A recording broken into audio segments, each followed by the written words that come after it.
Welcome to This Humean Life with the Philosophical Coach. I'm thrilled to have you tuning in. I'm your host, Sam Kukathis, aka the Philosophical Coach, philosopher, Hume expert, and high-performance coach. This podcast is designed for you to go from being the passenger in your life to the owner of your life. It is designed for you to go beyond who you know yourself to be, really. If that intrigues or excites you, then you are definitely in the right place. The ideas are drawn from neuroscience, philosophy, my coaching practice, working with elite leaders, and experience. You can expect candor, humor, vulnerability, and ideas which are unfamiliar to you, and some you may just plain disagree with. You'll also get the opportunity to hear from inspiring coaches and leaders. Now let's get ready to question what we know and go beyond our limitations. What would it be like if you had freedom from anxiety?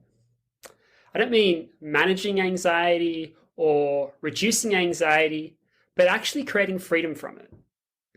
So that's what I want to share with you today. I want to look both at the existing pathway that we have when it comes to looking at anxiety and why that ensures that this epidemic continues. And then I want to look at an alternative which I've used in my own life and I use with clients to create an experience where we get to disappear anxiety. But before I do that, let me share a little bit about myself. So my name is Sam Kukathis. I'm the founder of the Philosophical Coach. And we exist to transform the realms of leadership, performance, communication, and mental health. And we do this through testing and challenging agreement, where it doesn't serve you nor society. And in the realms of mental health and in the realms of anxiety, particularly, there is a real need to test agreement. But what I want to share with you is this was not an idea which came to me naturally, because my own experience, and one of the reasons why I'm so passionate about helping people create freedom from anxiety, is because up until I was 31, I experienced a lifetime of anxiety. And what did that look like? Well, let me paint a picture for you. I'm in my room in Canberra in Australia, and I'm in undergraduate. And I'd gone to an alternative practitioner to get some anxiety pills. And then I'm searching around the room and I'm looking for these pills. And what do you know? I'm feeling more and more anxious because I can't find the anxiety pills. That's the irony of this. And inside of that, there was this constant experience of self-judgment, worry, and spinning out of control because I was trying to control my thoughts. I was trying to outthink the anxiety, and that was leading to more and more overwhelm. And this is such a common idea, right? This spiraling of thoughts. And the way I've come to think of this now is this is actually what it is to be a deep thinker. Usually when we think of deep thinking, we think of it in terms of the positive nature of like you've really gone deep into a subject and you're an expert on it. But if you look at it, your own experience of anxiety, you're an expert on what that looks like. You're an expert on the knowledge that you have about how frequently this is going to occur. It's going to occur in this situation.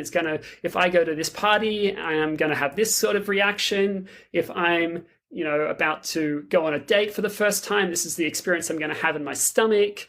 If I'm put in a situation where I feel uncomfortable, my breathing might get shorter.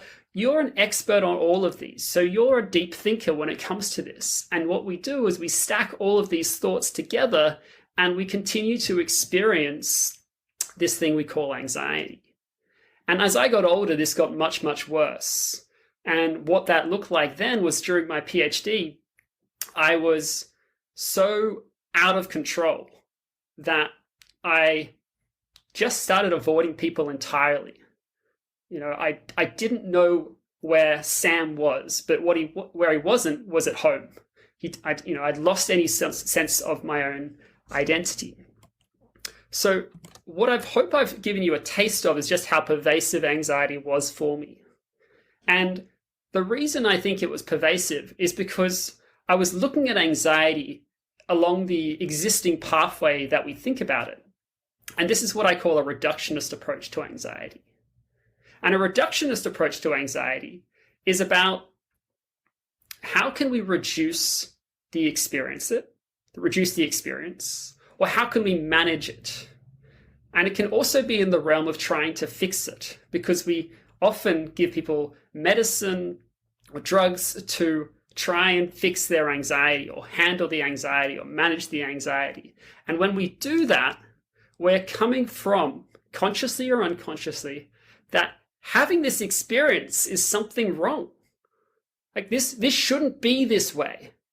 There's something wrong going on here, and it shouldn't be this way. And then we go further. We've labeled it. And by labeling anxiety, on the one hand, it might seem super helpful, right? It creates relatability. Others can speak up and say, I'm feeling anxious too, or I have anxiety, and you're not suffering alone.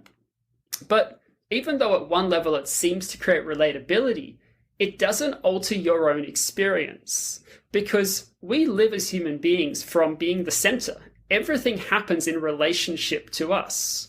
So you could know conceptually that there are people out there who experience anxiety, but it doesn't make a difference for what you're experiencing in your life, right? So the label creates the relatability, and yet it makes no difference when it comes to your own personal experience. So this is where I want to suggest something controversial, and that's where I think labels can be super harmful. And they're harmful because they allow us to create identity-defining beliefs about who we are. When you say, I am anxious, I have anxiety, you are consciously or unconsciously constructing a pattern where who we are is anxious. Anxiety and being anxious becomes part of who we are.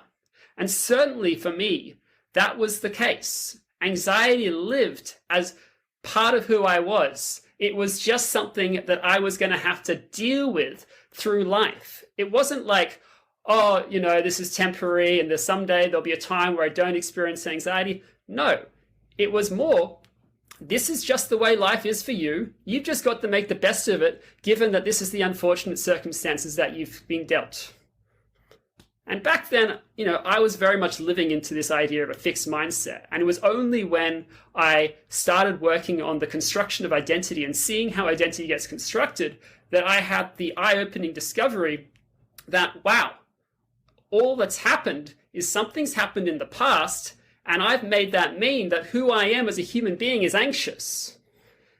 And I'm going to get back to that. Before I do, I want to look at the idea, though, that when you're born, you're not born with anxiety. So even if you're someone who experiences life from, okay, who I am is anxious, I want you to look for yourself and question, like, was I born that way?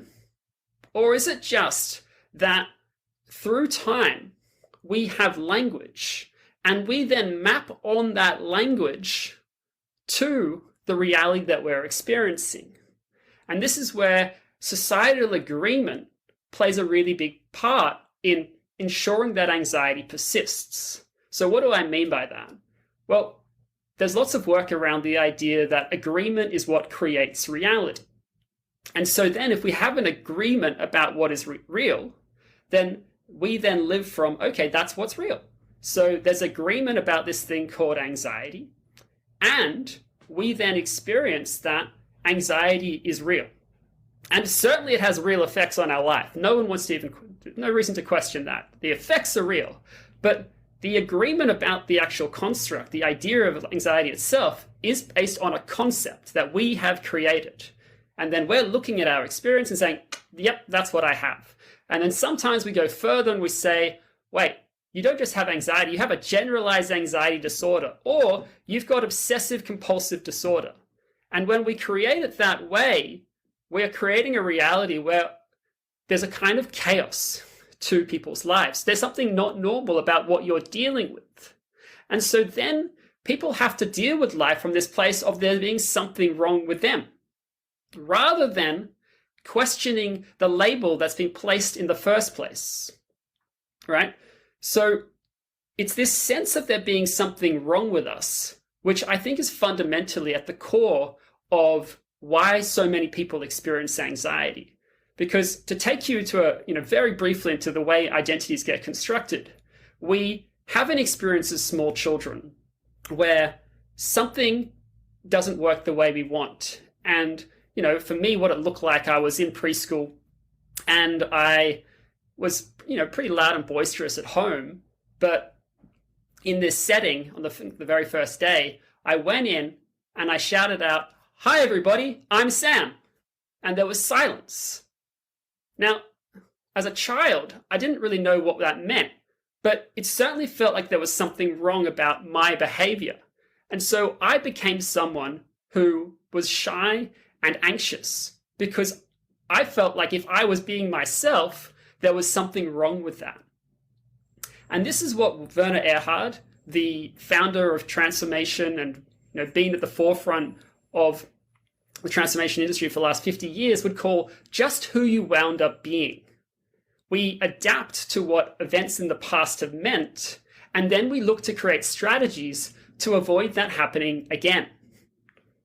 But now let's look at anxiety from a slightly different perspective. And I want to look at it from two perspectives.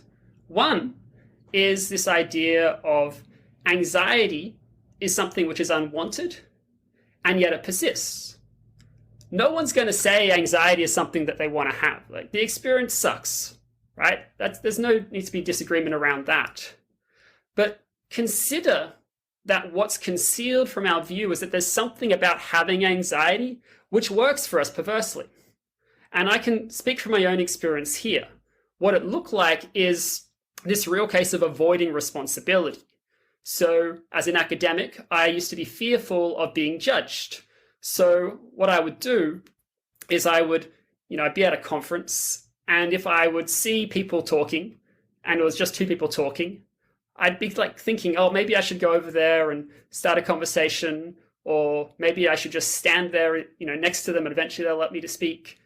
Or I could avoid responsibility and of any chance of looking bad, and I'll just go over where the snacks are, and maybe someone will eventually come up and speak to me because, this is too scary a situation. So my brain was creating a situation where, hang on a second, this is not a safe environment to be in. Let's get out of this place. So that was one way in which I would avoid responsibility. And as I share this, I invite you to look for yourself. If you're someone who's dealing with anxiety, or you know people who are, is there anywhere where you see there's this avoidance of responsibility which is playing out when it comes to this experience of what you call anxiety? Okay. To give you another example, another way in which I would avoid responsibility was by, I was writing a PhD, but I was really afraid of criticism because I felt like I wasn't, too brittle to be able to handle it at that stage. So rather than finishing chapters, I would just go to the next idea. So by not committing to completing something, I would be able to avoid the pain, it seemed, of potentially being judged for what I was doing. And as human beings, we have a tendency to act in accordance with this, the safety mechanism is to do anything which avoids us looking bad, right? And that was just the habit which I had been creating. And this was bringing into the next kind of idea of how we can look at anxiety newly. If anxiety isn't just this, something we can look to reduce or manage, but actually disappear, then we'd want to look at how anxiety could be something which is temporary. Because on the one hand, there is this idea of anxiety, which creates it as an identity-defining belief about who you are. And on the other hand, there's this different pathway, which is about disappearing the identity called, I have anxiety. I am an anxious person. How do we do that? Well, we have to look at the occurring versus the having. The occurring is the way something looks to us. We have a sense of this is what's the reality of a situation. So if your throat is constricting or if your breath is getting heavy, the one way of interpreting that is that I'm having anxiety. Rather than, what if this was just happening to me automatically? And to get in that space, we have to get in what we call the mode of questioning. We're questioning what we know. We're questioning what we're right about. Now, I don't know what it's like for you, but I can tell you what it was like for me. I was very righteous around the anxiety. I would be able to silence others by saying something like, you don't know what it's like for me, right? Because this is one of the things we do when there's something which is unwanted and yet persists. We look to justify ourselves and the way in which we're acting by pushing people away and saying, you don't know what it's like. And then we get to be right about that. But the problem with that is while it might seem like it keeps us safe, it also keeps us in the place where the anxiety persists. So on the one hand, we have this sort of payoff where we get to be kept safe. And on the other hand, we get to keep this experience, which is keeping us away from the freedom and the calm and peace of mind that we really want in our lives. And this paradox is what's going on as a human being constantly. And, I was very fortunate in the last year that I got to work with someone who's been at the forefront of the transformation industry. And in the last 2 years, there's a conversation which I've been working on, which is called What's Going On With Me Internally? And this has given me a new way of looking at what we call the experience of anxiety, which is not based on the societal agreement. And so what do I mean? I mean that we strip away the concept of anxiety and we get into the experience of it. Because when you're dealing with life conceptually, there's nothing you can do about what you're dealing with. Whereas if you get into the experience, then we can really see what part of this is me versus where am I just, dealing with life from what's happening automatically. And as I speak, you might want to look for yourself right now. What thoughts are coming up for you? What memories are you having? What feelings? What bodily sensations? What mental states? And ask yourself, are any of these things happening by my say-so, or is it just happening freely? Like if I look at my hand right now, I could see that my fingers are moving up and down. And one way of interpreting that as you got older, it might be like, oh no, like there's something wrong here. Why is my hand moving this way? Rather than just getting, this is just what's happening. It is the way it is. It's almost like we look at a white wall. And when we deal with anxiety, our white wall is, we wish the wall was green. And we think, oh, if only the wall was green. Rather than getting that right now, it's a white wall. But what we're trying to do is we're trying to fight the reality. We're trying to fight the reality called, I have anxiety. And so then we try to outthink it. And we give a lot of significance to the thoughts that we're having. And sometimes in personal development, they say this. It's your thoughts that create your reality. I think that's bullshit. It's not your thoughts which create your reality. Why? Because you're not controlling your thoughts. If the thoughts are happening automatically, then it doesn't matter whether you've done personal development or not. You have no say-so over what thoughts are coming in.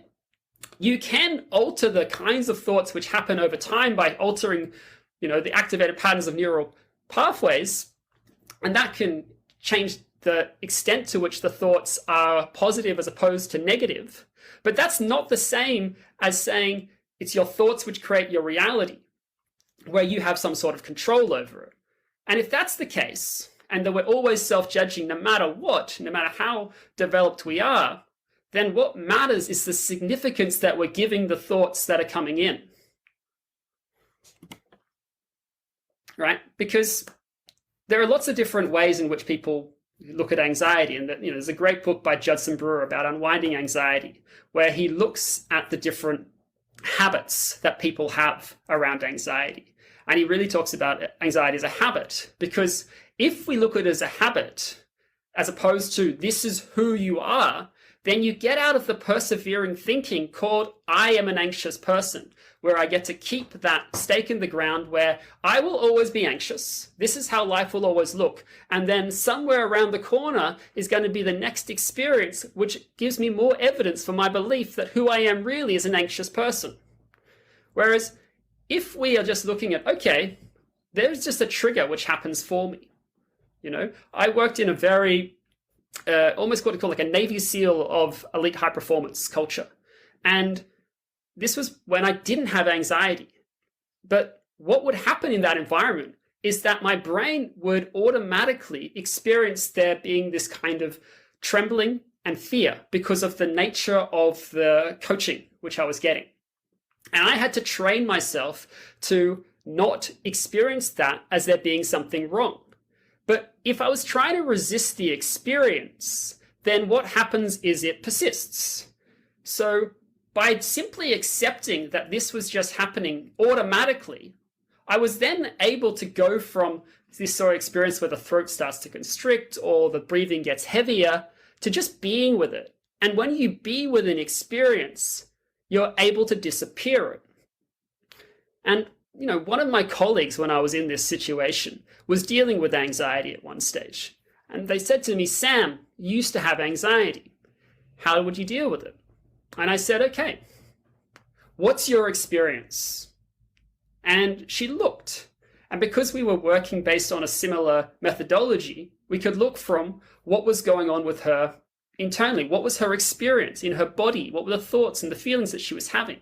And her anxiety was manifested physically. So it was a case of, okay, she said, my throat is constricting. And I said, okay, are you your throat? She said, no. And I said, what else? And then she said, my breathing is really heavy and my chest is heavy. I said, hey, are you your breath? Are you your chest? And she said, no. And we just kept going through each of the different experiences she was having until she just started laughing, because she got that she was creating this significance about all this stuff which was happening automatically, rather than just being okay with it. Once she was okay with it, she could laugh at it because she could get the absurdity that we're looking to control an experience because we think there's something wrong, when yet it's just happening without our say-so. And so if you can get to a place where you see anxiety as just something which happens automatically, not because there's something wrong with you, just because these are the patterns of neurons which have been activated based on the predictive system of the brain, then it's not that you have anxiety. It's that there's this way of being and acting is what is coming up for you in this moment. So if you relate to this as anxiety, then what's going to happen is every time you experience this, you're going to continue to experience the identity called I have anxiety.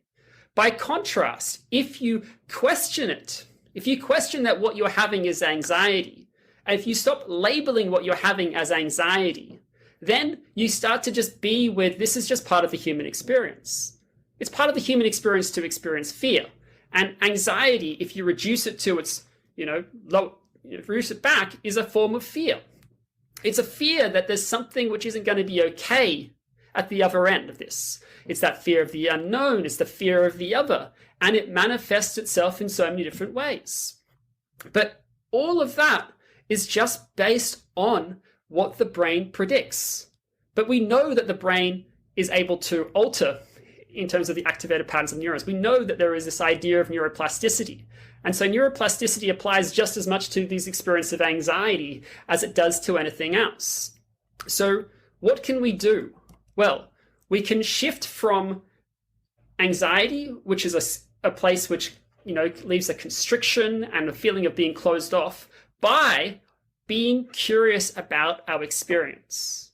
By being curious about our experience, it leaves us in a mode to discover and to be open to seeing something new. And I shared a little bit about what that looked like for me and how you can look for yourself. If you question what you know, then you start to look and say, okay, where is the anxiety located? If they cut me open, would they find anxiety? Or is it just that I've taken on this meaning that we have in society? And as a consequence of that, I get to keep this experience by being right that this is what I have. Right? The more we can be curious, the more we can step into questioning our experience and the reality, and particularly the significance of what we have, the more there's an opportunity to disappear anxiety. And this doesn't mean disappearing fear, because fear is something we always are going to experience. Our brains are still evolutionary wired to look that way. And anxiety is just one of the further ways in which fear shows up in our life. But Anxiety is not something you're going to be able to outthink. It's not an issue of willpower nor of reason. Asking questions like, why am I anxious, actually tends to lead to more anxious thoughts and feelings. So rather than getting so significant about what you're experiencing, what I'd invite you to look to do instead is to play with it. By playing with it, you can do things like I did with my colleague, where you're getting into your experience and you're seeing, okay, what does it look like? Like, not as a concept, but my actual experience. What is my experience at this moment? And you just pause and you get really calm and centered around, okay, oh, my hand's trembling. Oh, that's interesting. Why is my hand trembling? Oh, am I doing anything for the hand to tremble? No. Okay, what's next? And the more you can look at each of the emotions you're having, each of the bodily sensations that you're having, the thoughts that you're having, the memories which come up for you, and be with it, not try and wish them away, the more the significance of what you're experiencing in that moment disappears. So when I said at the start, we want to look at how we can disappear anxiety in society and for you, I'm not saying that everyone is just magically going to have freedom from anxiety. I'm saying that we want to disappear the identity called I have anxiety and I am anxious, because this is what's going to make the biggest difference in people's experience. When you latch onto the identity called I am an anxious person, you get to keep it. It becomes a permanent aspect of who you are really. When I ask leaders what difference it would make to have freedom from anxiety, they all say peace of mind. If you're tired of trying to manage anxiety or rely on tips about dealing with anxiety, then I invite you to go to thephilosophicalcoach.com and book a complimentary call with me. Together, we will create a pathway for creating freedom from anxiety, which is bespoke to you.